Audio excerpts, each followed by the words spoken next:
যুদ্ধবিধ্বস্ত গাজা উপত্যকায় শান্তিরক্ষী বাহিনীর অংশ হিসেবে টহল দেওয়ার জন্য কেবল মুসলিম সৈন্যদের মোতায়েন করা হবে বলে জানিয়েছে কূটনৈতিক সূত্র।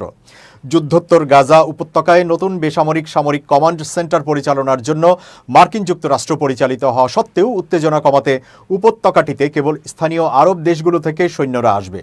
ডোনাল্ড ট্রাম্পের মধ্যস্থতায় যুদ্ধবিরতি কার্যকর হওয়ার ৩ সপ্তাহেরও বেশি সময় পরেও প্রতিশ্রুত আন্তর্জাতিক স্থিতিশীলতা বাহিনী এখনও রূপ নেয়নি।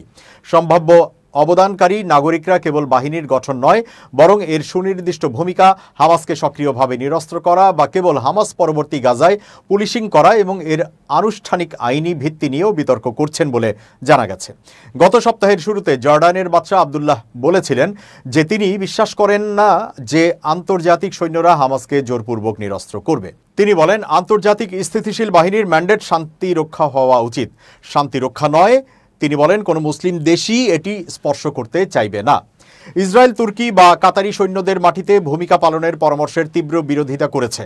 উভয় দেশের মুসলিম ব্রাদারহুডের নীতির প্রতি সহানুভূতির ভিত্তিতে, যার উপর হামাস প্রতিষ্ঠিত হয়েছিল।